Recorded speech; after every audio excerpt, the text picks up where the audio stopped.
Alors, quiconque passe un peu de temps dans un terminal a forcément entendu parler de Fig. C'est cet outil qui a transformé une expérience, disons-le souvent frustrante, en quelque chose de beaucoup plus intuitif, de plus visuel. Aujourd'hui, on va explorer ensemble son histoire, son ascension, sa chute et surtout ce qui arrive derrière. On s'est tous retrouvés dans cette situation, pas vrai? On est en plein rush, la deadline qui se rapproche dangereusement, et là, impossible de se souvenir de cette option Git ou de ce petit flag de cœur qui change tout. Eh bien, cette frustration, ce moment de solitude face à l'écran noir, c'est exactement là que notre histoire commence. Bon, voilà le programme. On va commencer par revenir sur le problème de base, cette maladresse de la ligne de commande. Ensuite, on verra comment Fig a apporté une véritable révolution visuelle. On regardera bien sûr l'autocomplétion en action pour comprendre la magie du truc. Puis, on parlera du grand tournant, la fin d'une ère.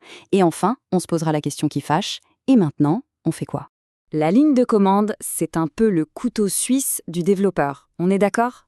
C'est d'une puissance incroyable. Mais il y a un mais. Son plus gros défaut, c'est qu'elle exige de nous une mémoire quasi parfaite, une mémoire d'éléphant. La moindre petite erreur de syntaxe, le moindre oubli, et hop, tout s'arrête net. On connaît tous ce moment, ce soupir, où il faut tout arrêter, ouvrir un nouvel onglet dans le navigateur, chercher la doc pour une commande Git Rebase un peu obscure ou le nom exact d'un script NPM. Franchement, c'est bien plus qu'une simple perte de temps.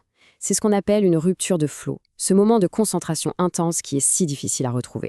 Et c'est précisément là que Fig entre en scène. Leur idée, au fond, elle était toute simple. Pourquoi est-ce qu'on traite encore le terminal comme une relique du passé? Pourquoi ne pas lui donner la même intelligence, la même aide visuelle qu'on a dans nos environnements de développement modernes? Ce que Fig a amené, c'est cette idée à la fois simple et complètement révolutionnaire. Et si le terminal pouvait enfin nous offrir des suggestions intelligentes, contextuelles, exactement comme le fait un éditeur de code, comme VS Code. Vous voyez l'idée?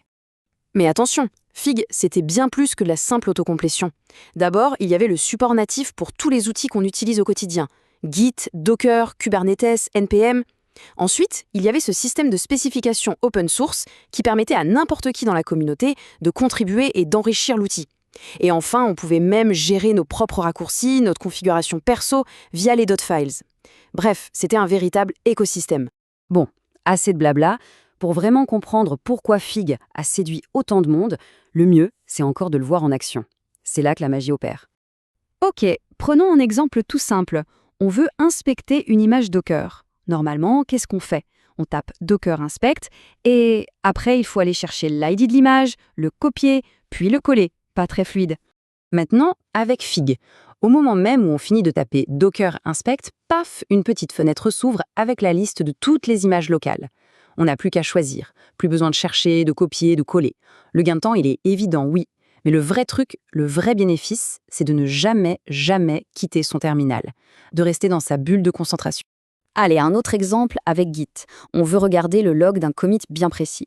Là encore, en temps normal, il faudrait se souvenir du hash de ce commit, ou au moins du début. Eh bien, avec Fig, c'est la même chose. Il nous sort directement la liste des derniers commits avec leur hash et leur message. D'un seul coup, naviguer dans l'historique du projet, ça devient quelque chose de visuel, d'instantané. Plus besoin de lancer une autre commande juste pour trouver une info. L'impact de Fig, il était vraiment indéniable. C'était devenu un outil adoré par sa communauté. Mais voilà, début 2024, l'histoire a pris un tournant assez brutal. Suite à son rachat par Amazon, l'annonce est tombée et ça a été un peu la douche froide pour tout le monde. L'équipe a annoncé la fin pure et simple de Fig. Le but, se concentrer sur un nouvel outil intégré, lui, à l'écosystème d'Amazon. Pour la communauté qui était très attachée à l'outil, ça a été un véritable choc. Et alors là, tout s'est enchaîné à une vitesse folle. Regardez, en août 2023, l'équipe de Fig rejoint Amazon. À peine 3 mois plus tard, en novembre, Amazon lance déjà le successeur, Code Whisperer for Command Line. Et dans la foulée, ils annoncent que Fig sera officiellement débranché le 1er septembre 2024. C'est ce qu'on appelle une transition menée au pas de charge. Alors la question, évidemment, c'est que vaut ce nouvel outil? Que propose Amazon Code Whisperer et qu'est-ce que ça implique pour tous les anciens utilisateurs de Fig? En fait, il faut voir ça comme un compromis. D'un côté, Code Whisperer conserve le cœur de l'expérience Fig, l'autocomplétion de style IDE, qui est même annoncée comme plus rapide et fiable. Le traducteur de langage naturel vers Bash est toujours là aussi, mais de l'autre, on perd tout ce qui faisait la force de la personnalisation de Fig, comme les scripts ou la gestion des .files. En échange de quoi? Eh bien, on gagne enfin le support pour Linux et surtout de nouvelles fonctionnalités basées sur l'IA, comme un chat ou de l'assistance directement dans le terminal. Heureusement, pour ne pas laisser les utilisateurs en plan, l'équipe a prévu un chemin de migration. C'est assez simple, il suffit de mettre à jour Fig, d'ouvrir le nouveau tableau de bord et de suivre les instructions. Le processus va exporter les données, installer Code Whisperer, transférer les réglages, bref, l'idée c'est de rendre la transition la moins douloureuse possible. Donc, pour résumer, ce qu'il faut retenir, c'est que l'idée de base, l'interface révolutionnaire de Fig, elle n'est pas morte, elle évolue. On échange une partie de la personnalisation qu'on aimait tant contre de nouvelles fonctionnalités d'IA intégrées.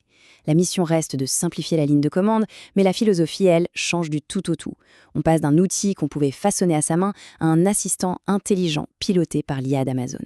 Et finalement, ce passage de Fig à Code Whisperer, ce n'est pas juste l'histoire d'un outil qui en remplace un autre. C'est le symbole d'une tendance de fond bien plus large, l'intelligence artificielle qui s'intègre absolument partout, même dans notre bon vieux terminal.